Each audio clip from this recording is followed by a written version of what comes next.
Well, good afternoon, ladies and gentlemen, and welcome to the Heritage Foundation. My name is J.V. Venable, and I am a senior fellow here, research fellow, and it's my privilege to host the Secretary of the Air Force for today's session.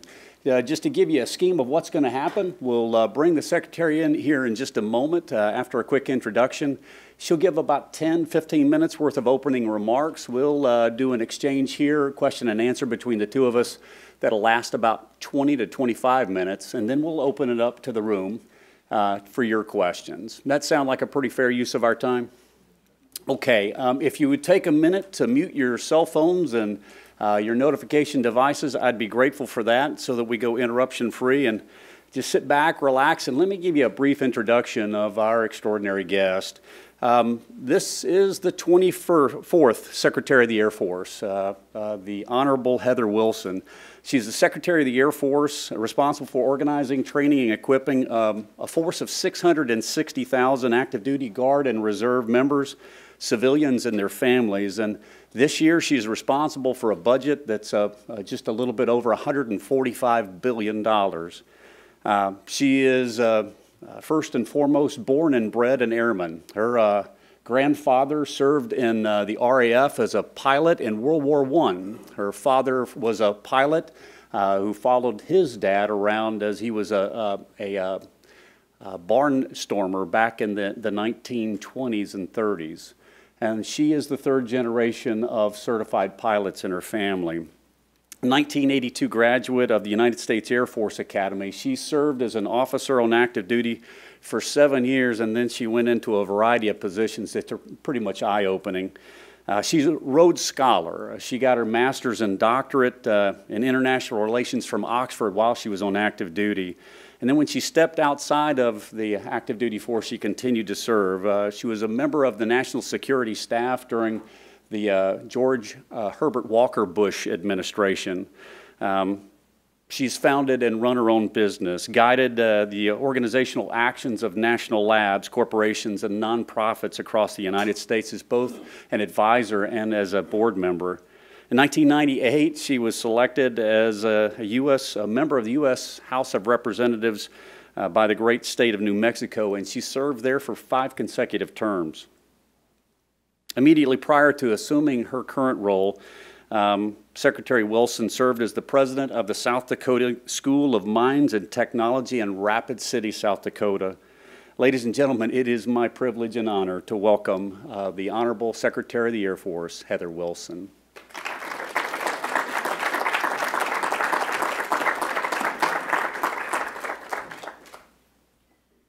Thank you very much, JV, and it's a pleasure to spend a little bit of time with you this afternoon. There are really 2 things that I wanted to frame and talk about, and then I look forward to the conversation and some questions, answering questions that you may have of me. The National Defense Strategy that was released in January recognizes that we have returned to an era of great power competition, and that the threat facing the United States is greater today than it has been in generations. It is the responsibility of the United States Air Force to respond to that national defense strategy and to organize, train, and equip air forces to be able to fight and win our nation's wars under combatant commanders. The budget that was put forward by the President a few weeks ago includes some things for the Air Force that really represent continuity, directions that the Air Force has been going over the last several years, but also some things that are either changed or accelerating. With respect to continuity, a continued focus on restoring the readiness of the force. The United States Air Force, if called upon today, would fight and win. There are areas where we think we need to continue to improve and to make sure that we are prepared for any high-end fight that may come our way. With respect to readiness, in this year's budget, in the budget proposal for FY19, there's about 4,700 people and an increase in end strength and sufficient funds to hire another 500 civilians. This is to help to recover from the devastating impact of sequester that happened 5 or 6 years ago. We know that we have to continue to fund flying hours at the highest executable levels. So we're trying to increase the pipeline for pilots as one of the ways that we're going to address an aircrew shortage. We put money into ranges and simulators and instructors, and also into preferred munitions to make sure that we have the stocks that are needed for any eventuality. And then, of course, looking at our people, our budget does include a 2.6% pay raise for our men and women in the military. So readiness is a continued theme in the budget proposal. The second is the nuclear deterrent.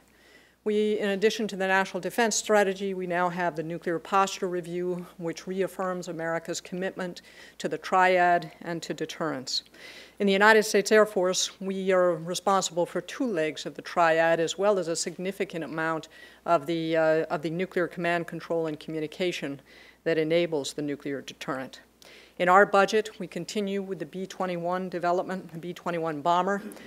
We propose to re-engine the B-52, so it'll have new engines on it. We continue the development of the long-range standoff weapon, which is a replacement for the air-launched cruise missile, and also the replacement of the Minuteman III intercontinental ballistic missile. So with respect to the nuclear deterrent, the United States Air Force has a significant responsibility there, and we're moving forward with those in the budget. And that's really a continuation of a long-standing theme. We also are continuing with cost-effective modernization. For the Air Force, there is a bow wave of modernization over the next 10 years, really caused by a lack of modernization over the last decade and beyond. The United States Air Force has been engaged continuously in combat operations for 27 years. The Air Force went forward during the first Gulf War and never came home. So we have been in the fight for a very long period of time, and it's created a toll on our equipment. And so we will continue with cost-effective modernization, and it's not just one system, it is really across the board.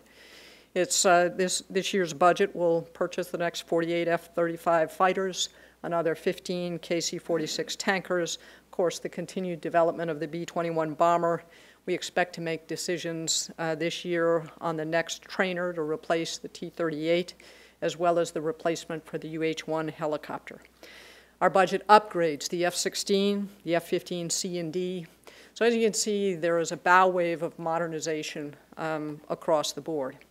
There are some things in this budget proposal that represent accelerations or changes in direction driven by the National Defense Strategy and the threats that we face.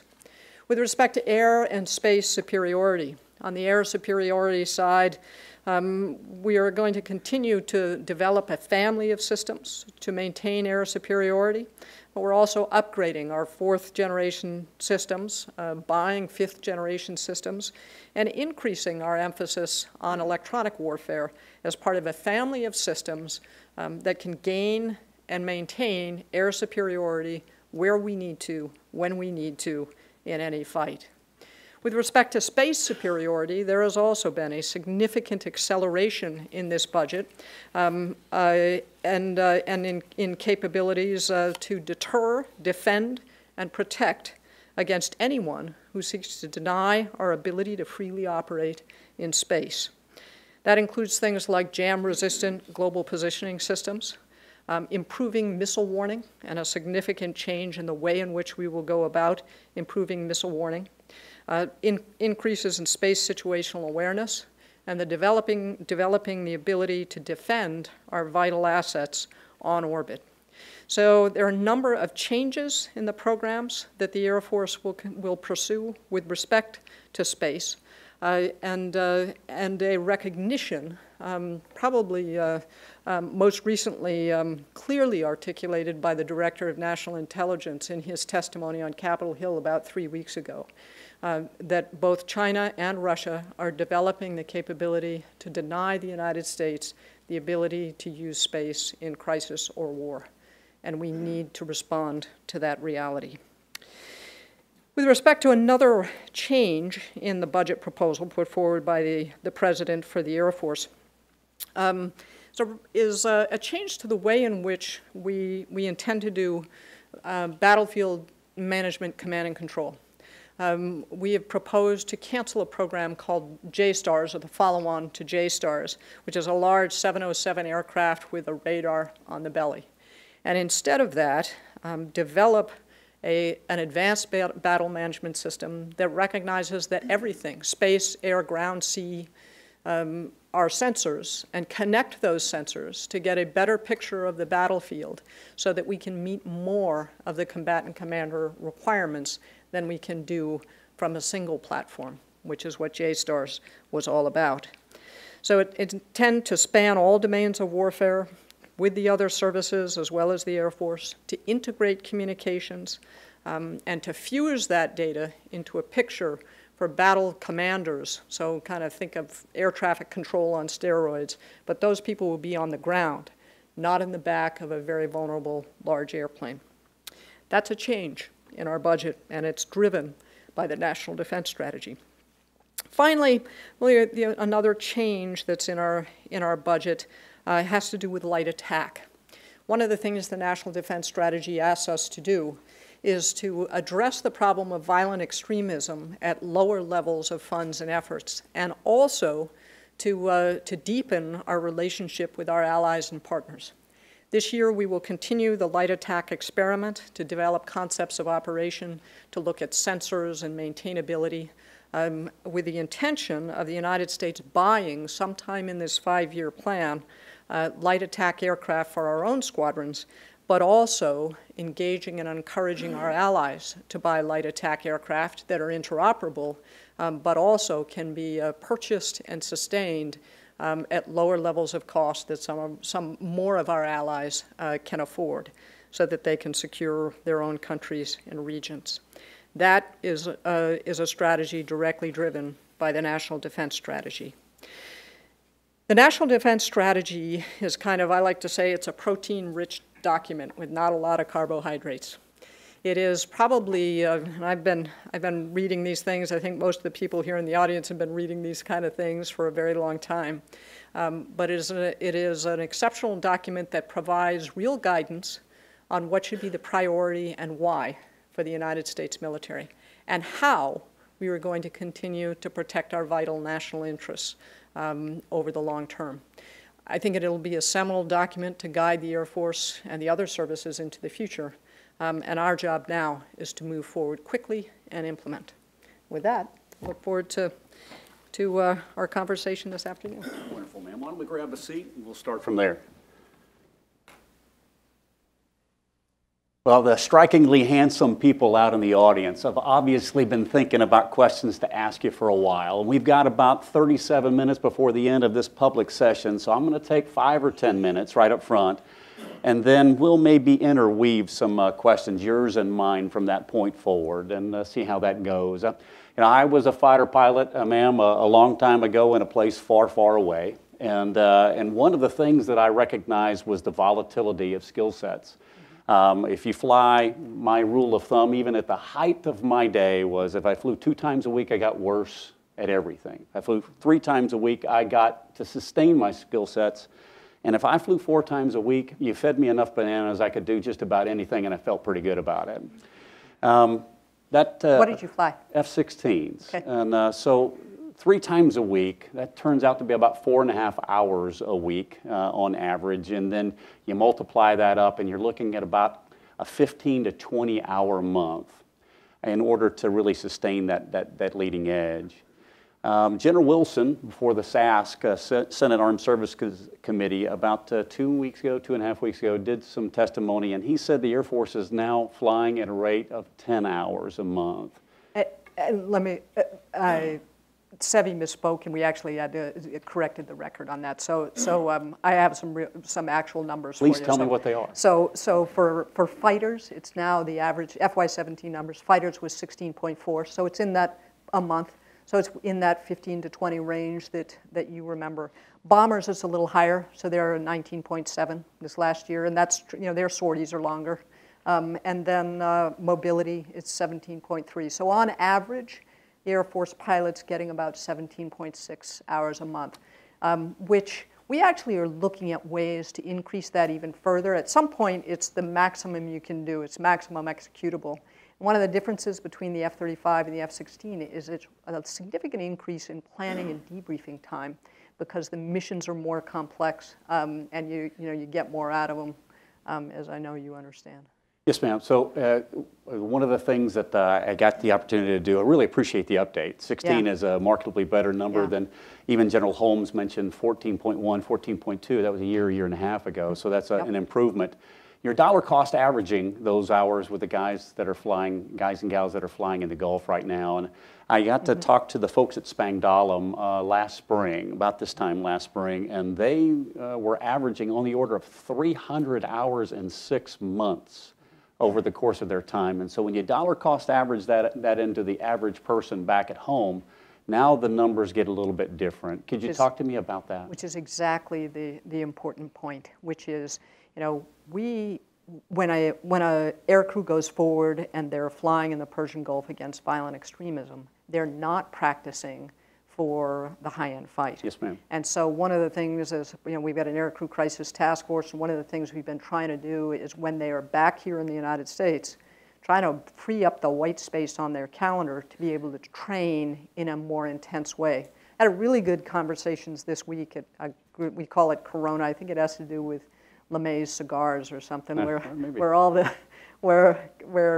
LeMay's cigars, wherever all the generals get together. But one of them, we were talking even further about how do we even free up more time for effective training, and so we can become lethal against nations like China and Russia. And how can we do even more? It's one thing to say, okay, we've got 17 hours of flying time, but if it's on average. But if it's not really intense training, where you come back and you go, wow, I really ratcheted up my game today, it's still not enough. Yes, ma'am. The O&M budget for the next 2 years, which is really quite an increase over the fiscal year 17 budget, you're looking at significant increases with regard to the overall Air Force budget. But the O&M side of that's going to stay flat. And talking to some very strikingly handsome senior leaders lately, they told me that the reason it's remaining flat is because of the maintenance backlog. We really cannot have the supervision right now required in the maintenance flight line in order to increase that. We're executing as much as we can. I still continue to use the words "we're" in that, but the Air Force is continuing to execute as much as it can right now because of the shortage of maintenance high-end maintainers. Are we at the best we're going to do right now for the next 5 to 7 years until we spin those 5 and 7 levels up? Those are maintenance supervisory levels. You get out of the 3 level, the person who basically turns a wrench as a crew chief. You're talking about 5 and 7 levels that can sign off significant or execute significant maintenance. Can you tell me where we're going to go with that? Sure. In 2014, we were about 4,000 maintainers short in the Air Force. Then 2015, 2015, we were about 4,000 short. 2016, about 3,400 short.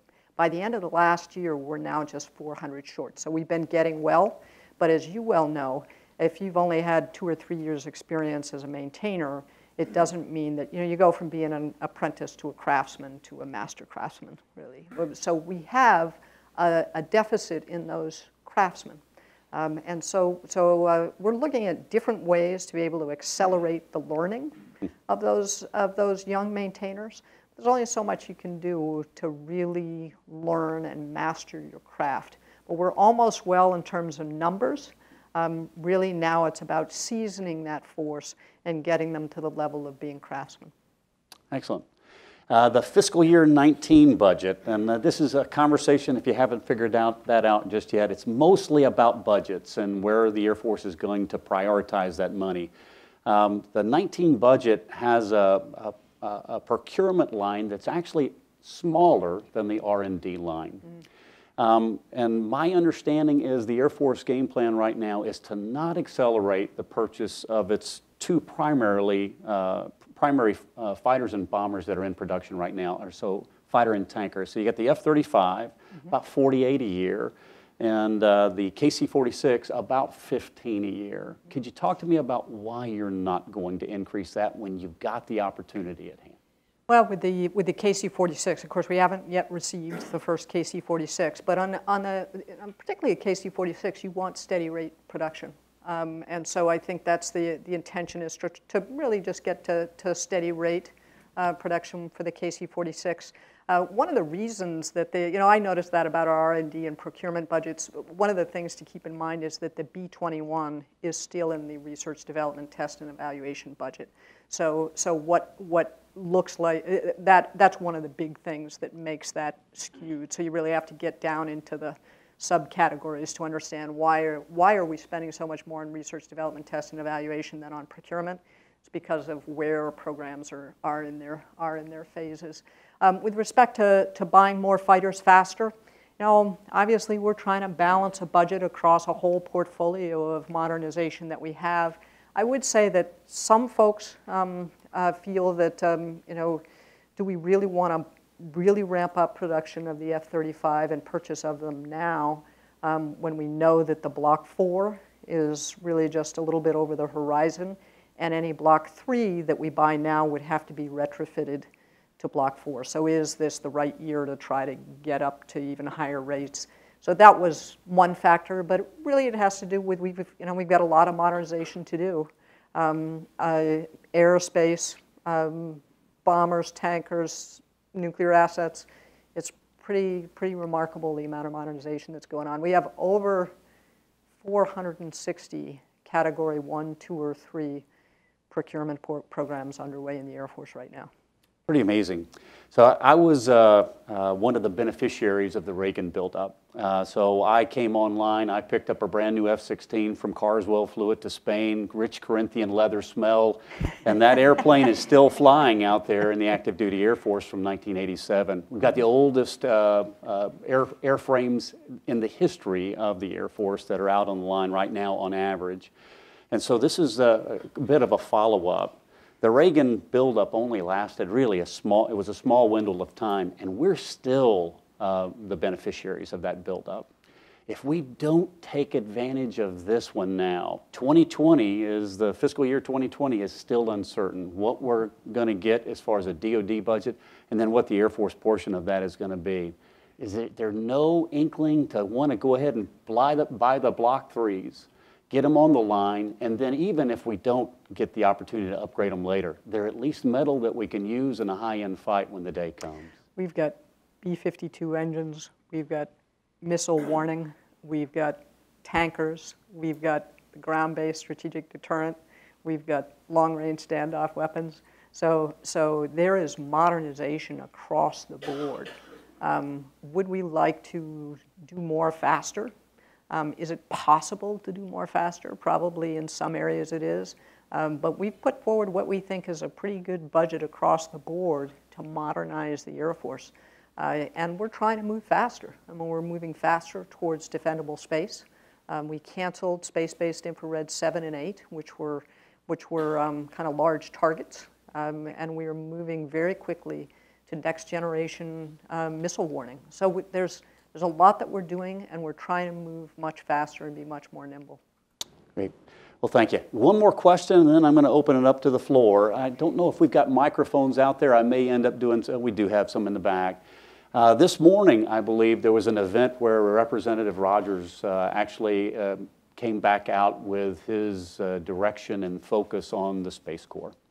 I have written on that, and I think you have talked about that, but could you talk to the audience about what the Air Force is doing to mitigate the concerns of Congress that it's not emphasizing space? First of all, I actually appreciate the increased emphasis and awareness of what's going on in space. It's a little bit, I think it's harder for people to understand because it's not where we normally breathe and live. But for the Air Force, it is an area of tremendous emphasis I mean, just look at the budgets. So for our FY18 budget was a 20% increase in space. FY19 is an 8% increase on top of that. We have shifted to next generation missile warning, so a rapid change there to cancel 2 planned satellites and shift to a defendable missile warning architecture. jam-resistant GPS, so GPS-3 is in this budget.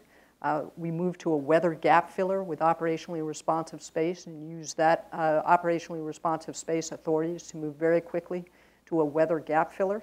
The enterprise battle management, so National Space Defense Center is now set up and established so that we have a common operating picture on what's going on in space, because unless you know what's going on, you can't defend it. So that is now established. Our budget also includes simulators and wargaming to train space operators to operate in a contested environment. So there is a lot in this budget. The top line numbers, I think, tell a story.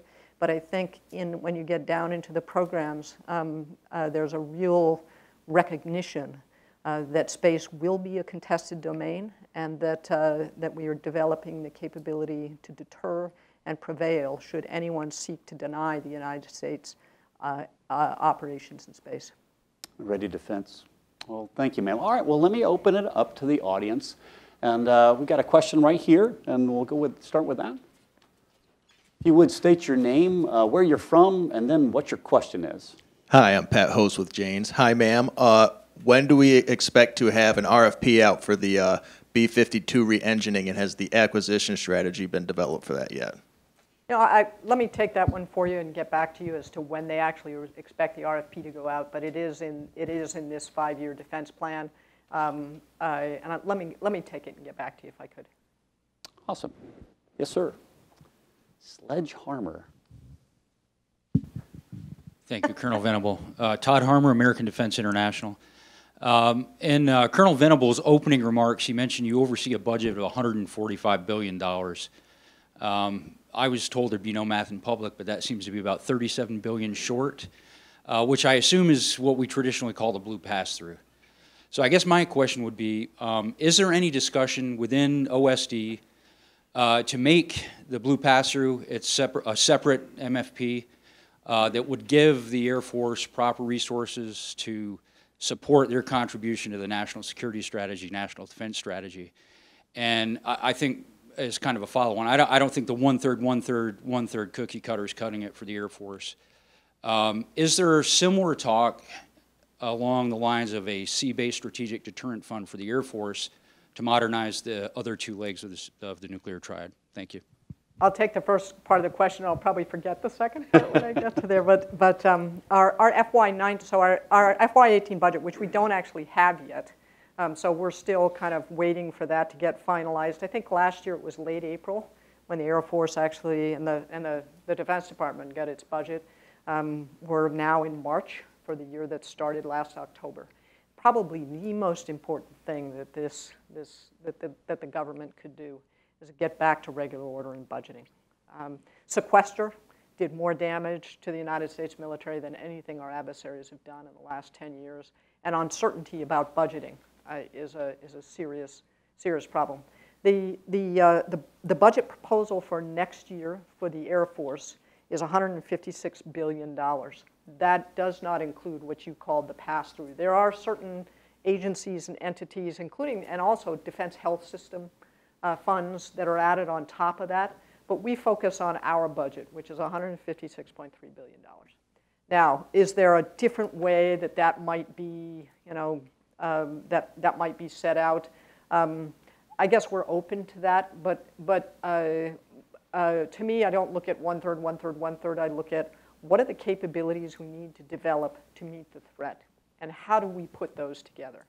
And we frankly deeply appreciate the prospect of a 2-year budget deal and the significant increases that we've seen, or that has been generally agreed to as a top line for both FY19 and FY20. With respect to the nuclear deterrent, and I actually remembered your second question, and the possibility of a separate nuclear fund. Outside of this 5-year plan, there is going to be, there is a major increase in cost with respect to modernization of 2 legs of the triad at the same time.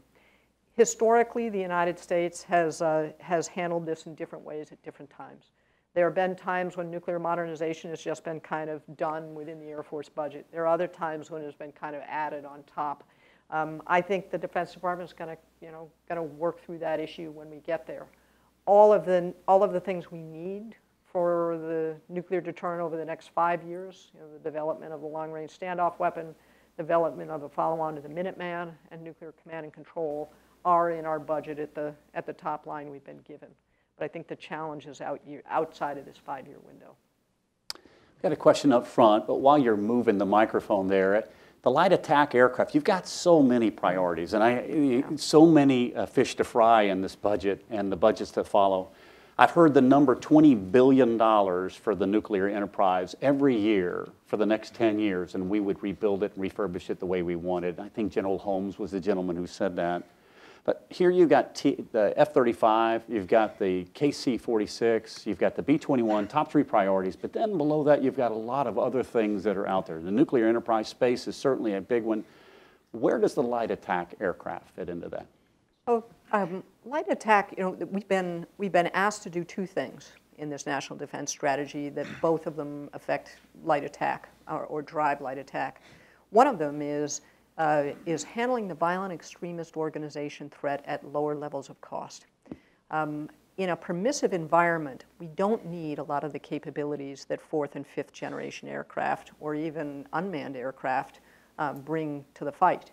And they're very expensive to operate. So can you, with a light attack aircraft, deal with the violent extremist organizations at a lower level of cost? That's part of it. So you then, and what it also does, and you alluded to this, it allows an F-22 pilot or an F-35 pilot or an F-16 or F-15 pilot to be practicing for the high-end fight rather than taking out narcotics factories in Afghanistan with a very exquisite aircraft. So it allows us to have the differentiation of different kinds of capabilities for different missions. The second thing, and I think in some ways maybe this is the most important, is deepening our alliances and partnerships. A lot of times, even now in the Middle East, we have a coalition of 27, 28 countries that are contributing to the air mission to defeat ISIS in Iraq and Syria.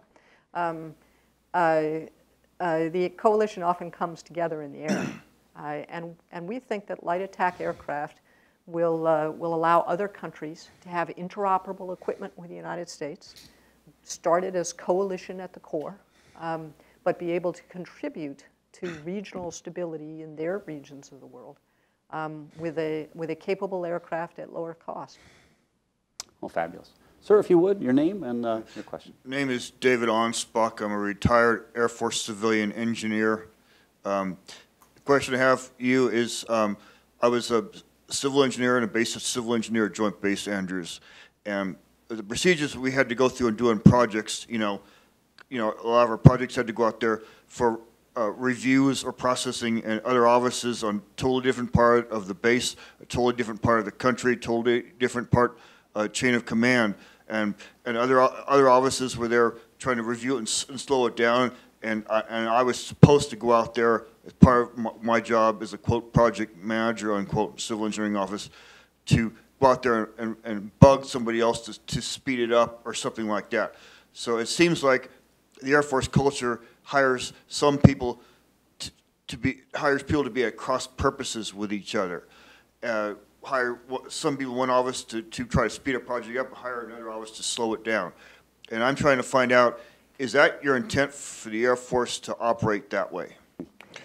Thank you. Very good question. And let me talk not so much about civil engineering, but about procurement and the way we manage programs generally. One of the things in the fiscal year 16 and 17 National Defense Authorization Acts, the Defense Department was given some very specific guidance that said, take all these programs where there are people coming to the Pentagon to get 20 different approvals and push them down to the services. We've gotten a lot of programs delegated back to the services, and we have since pushed them down to be managed by program managers. I want program managers managing their programs, not managing the Pentagon.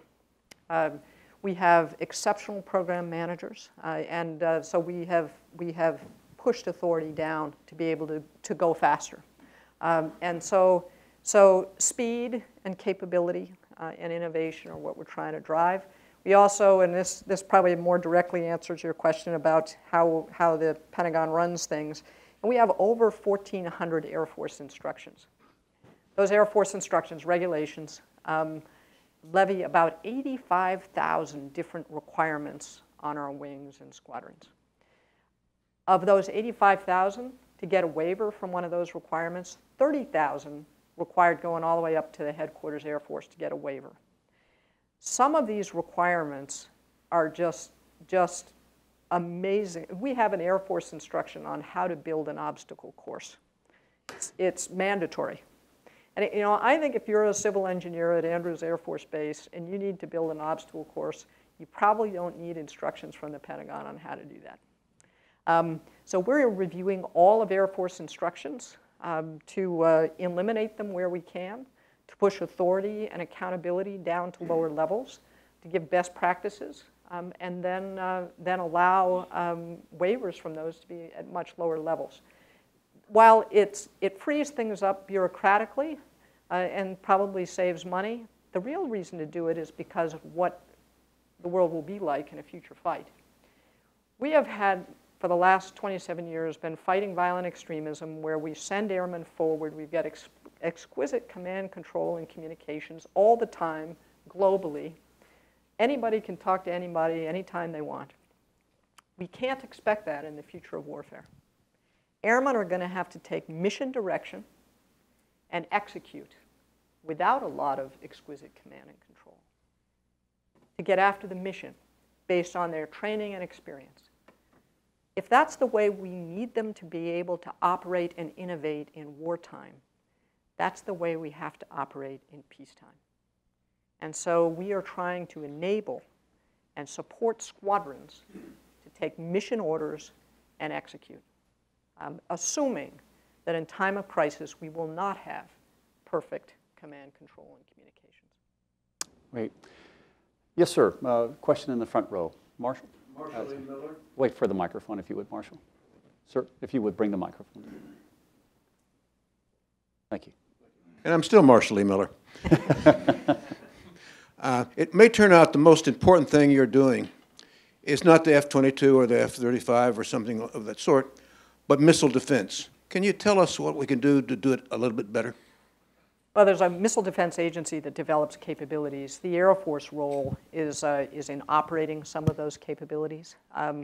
Our biggest role is missile warning. And the biggest change in this year's budget for the Air Force is that we run the satellites that do missile warning, and we've chosen to substitute for two of those very large and not very maneuverable satellites, satellites that are much more able to survive. So a missile warning is probably the biggest part of the Air Force element on missile defense. Yes, sir. Microphone in the back, if you would. I'm Russ Reed with Circuit News. Madam Secretary, just hours ago, actually, now that we're on missile defense, Russian President Vladimir Putin appeared to unleash this new nuclear propulsion cruise missile that he allegedly has with some fancy graphics. We're not really sure if it's real or not, but could you give us an update on what the Air Force is doing in terms of deterrence there and how concerned you are with Russian cruise missile technology going forward? Thank you. Probably not in any level of detail, and it would be inappropriate for me to do that. I think that the National Defense Strategy makes very clear that it is our responsibility that we are back in an era of great power competition, and that there are two threats that we need to focus on primarily, and that's China and Russia, and that's what we're focusing on. Just slide and kind of blend these together a bit with something you brought up earlier, ma'am. You talked about multi-domain command and control, and this is, to me, it's a quest for ultimate situational awareness. Right. It allows you to move things and maneuver in the battle space and respond maybe ahead of the opponent's first or next move.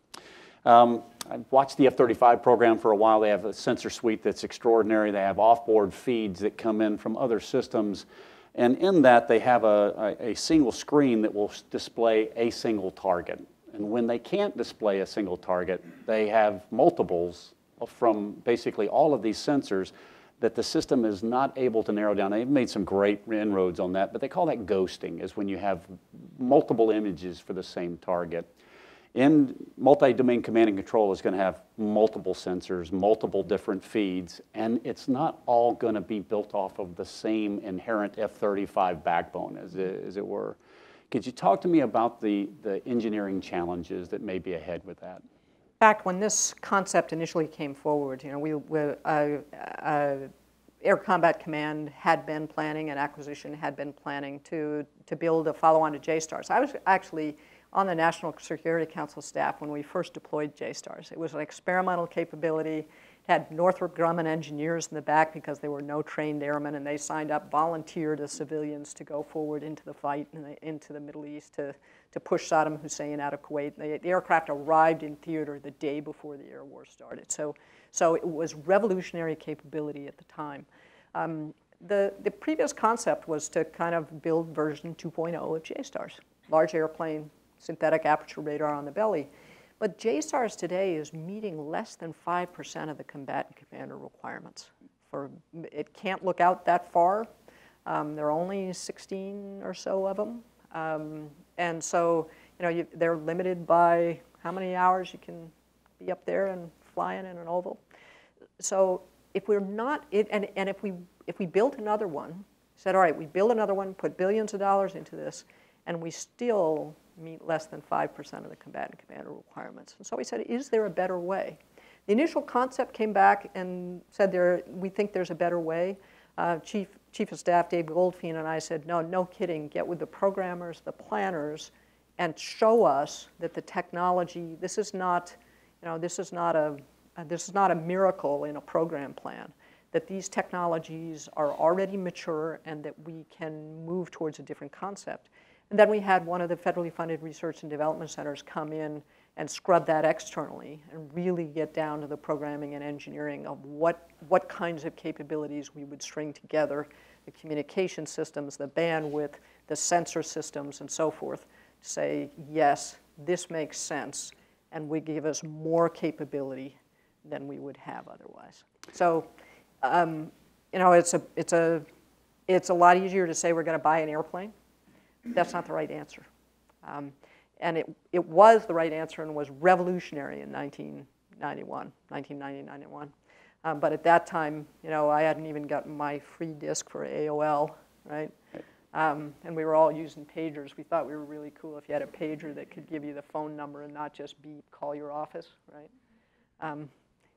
We've come a long way on communications, and we need to take advantage of that. No thoughts for challenges with fusing all that data into a single picture? It'll be a challenge, but we are now doing battlefield command and control both from aircraft but also on the ground, in tactical operations centers and air operations centers. But we believe that it is, yes, it is possible, and that it is a solution that's better than the solution we put forward with a single aircraft. Thank you. Kayla Dodge in the back. Thank you, Michaela Dodge, the Heritage Foundation. Ma'am, what is the status of the debate in terms of modernization of our Open Skies Treaty aircraft? How can we take advantage of the access that we have under the treaty if the aircraft is not available for various age or technical related problems some of the time? I know that there have been some maintenance issues and so forth with that aircraft and its capability, but it's not something that I'm deeply familiar with. So if I could, what I'll do, though, is go back and find out. We don't have any specific plans in this budget to update or replace the Open Skies aircraft, nor as a nation do we rely on the Open Skies aircraft from an operational point of view. But I can probably get you some additional information on its current status or its availability rate. Laura?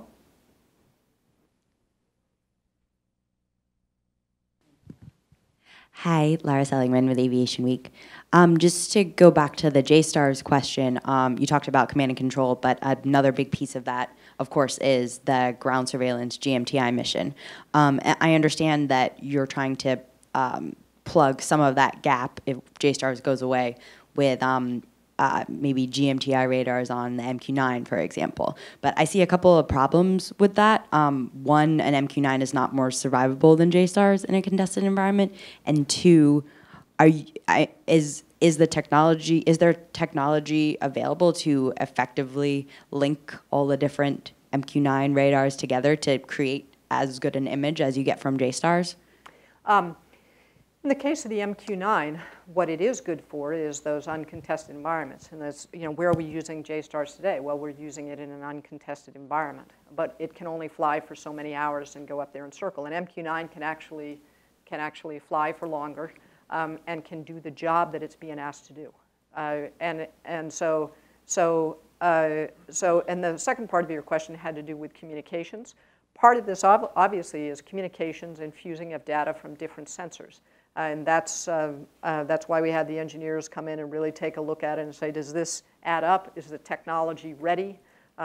Is this too hard a problem? And they think that this is doable. So I was just out at General Atomics this last Monday, and they're a phenomenal organization. But this a little bit of a follow-up to that question is the SAR technology. Do we have that ability right now to go forward with a MQ-9 platform and a SAR radar underneath it? Is that there? Obviously, it's not as big a radar, but the quality of the radar, part of this is, okay, what is the mission? And is this good enough to do the mission? Particularly seeing dismounted people walking or trucks and those kind of things. And the answer that we got is yes, it does meet the requirements of the combatant commander in the timeline that we're talking about here. So JSTARS was built and tested for a mass tank battle in Central Europe. We're using equipment today that wasn't for completely different things than they were originally designed for, which is one of the great things. And innovation doesn't stop, But in 1991, when we built JSTARS, if we had had MQ-9s, we probably would have been using them or planning to use them, circling over the. So we recognize that technology and innovation doesn't stop, and we have to keep driving it forward to stay ahead of the adversary. So maybe a bit of a follow-up to that as well is the survive. I had JSTARS underneath me at LUD. Loved them. Loved the best air conditioner on the planet is in the back of that airplane. But the follow-on to that is going to be something other than a JSTARS platform, and I understand that due to survivability, standoff range. In order to stay out of a threat environment, you've basically got to be out of the reach of the missile that can take you down where you don't have a defensive mechanism to counter it. And the JSTARS just doesn't have that. The range doesn't offset. But AWACS, we're in the same territory. Right now, recent exercises, the airborne warning that provides, the guidance that provides fighter pilots that are in the air, in order for it to stay survivable in recent exercises, it's had to be so far back that its utility has waned a bit. Is that not moving into the same category, ma'am, is the JSTARS? One of the differences, there's a number of differences between AWACS and JSTARS, but part of this gets back to how do you link together capabilities in order to be able to prevail in a high-end flight, and that against an adversary that's rapidly modernizing. There's no question that that the threat we are facing is going to change the way in which we fight. We're fighting against a thinking, modernizing adversary. And we think that with respect to battlefield command and control, that this is a better solution. It doesn't mean that we've got, that it'll be a perfect solution forever, but we think that this is a better solution than JSTARS for that mission. Yes, ma'am. Well, unfortunately, ladies and gentlemen, the trains run on time here at the Heritage Foundation, and we are out of time. I would be grateful if you would offer this strikingly handsome woman to the right of me a round of applause for her being here today. Thank you very much.